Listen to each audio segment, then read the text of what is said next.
Renungan firman Tuhan hari ini masih berlanjut dengan topik kasih. Kita akan membaca dari surat Paulus kepada jemaat Tuhan di Korintus yang berbunyi demikian. Ia tidak melakukan yang tidak sopan dan tidak mencari keuntungan diri sendiri. Ia tidak pemarah dan tidak menyimpan kesalahan orang lain. 1 Korintus 13 ayat 5.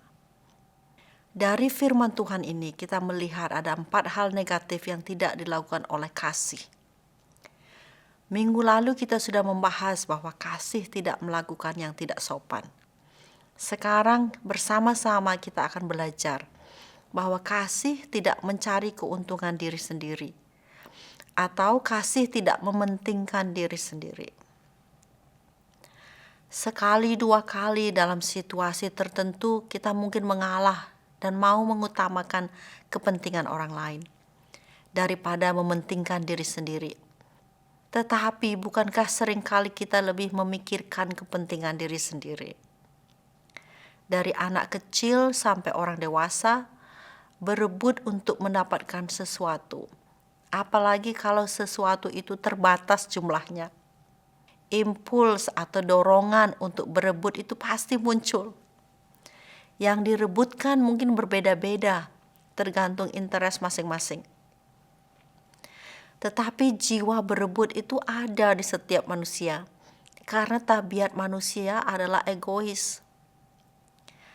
Hanya ada satu pribadi yang tidak mencari keuntungan diri sendiri.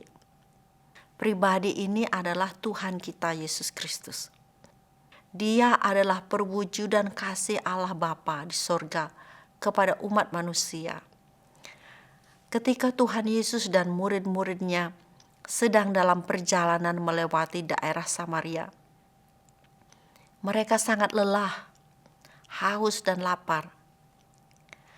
Tuhan Yesus beristirahat dekat sumur Yakub, sementara yang lain mencari makanan ke kota. Biasanya di saat kita kelaparan dan kehausan, kita hanya punya satu kekuatan yang sisa, yaitu memikirkan perut sendiri. Tetapi Tuhan Yesus tidak demikian. Walaupun secara fisik dia merasa lapar dan haus dan capek, ia memberi perhatian penuh kepada wanita Samaria yang datang menimba air di sumur di mana Yesus sedang beristirahat. Maka datanglah seorang perempuan Samaria hendak menimba air, kata Yesus kepadanya. Berilah aku minum, Yohanes 4 ayat 7. Walaupun saat itu secara budaya, orang Yahudi, apalagi laki-laki, tidak bicara dengan seorang Samaria, apalagi seorang perempuan Samaria.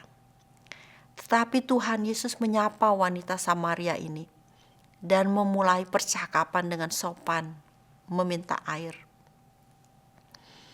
Maka kata perempuan Samaria itu kepadanya, "Masakan engkau seorang Yahudi minta minum kepadaku seorang Samaria? Sebab orang Yahudi tidak bergaul dengan orang Samaria." Yohanes 4 ayat 9.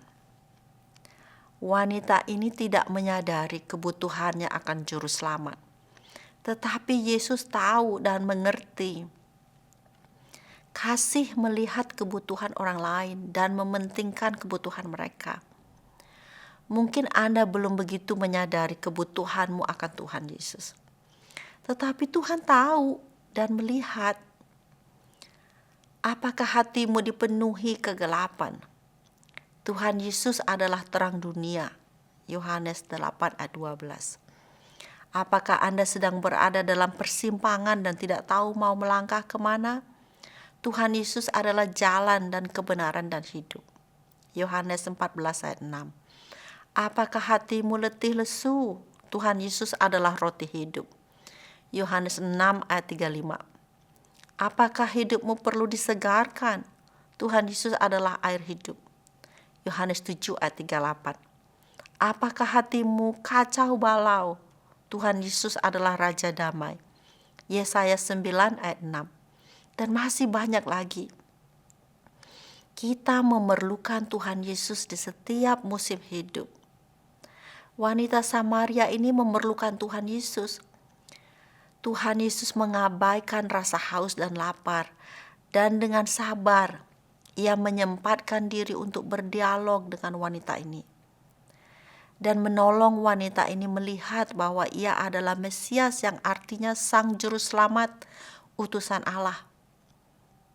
Tuhan Yesus berkata, "Barang siapa minum air ini, ia akan haus lagi. Tetapi barang siapa minum air yang akan kuberikan kepadanya, ia tidak akan haus untuk selama-lamanya. Sebaliknya, air yang akan kuberikan kepadanya akan menjadi mata air di dalam dirinya, yang terus-menerus memancar sampai kepada hidup yang kekal." Yohanes 4 ayat 13-14. Mata air yang dimaksud Tuhan Yesus adalah Roh Kudus yang diberikan kepada setiap orang yang percaya bahwa Yesus adalah Tuhan dan Juru Selamat. Tuhan Yesus mengutamakan kepentingan wanita ini akan keselamatan jiwanya. Tuhan Yesus sudah mengutamakan kepentingan Anda dan saya. Apakah Anda menyadarinya? Hanya ketika kita memiliki kesadaran bahwa Tuhan Yesus sudah mengutamakan kepentingan kita, maka kita akan mulai mau mengutamakan kebutuhan orang lain lebih penting dari kepentingan kita sendiri. Inilah kasih. Kiranya Roh Kudus menolong kita menjadi manusia yang mengasihi. Amin.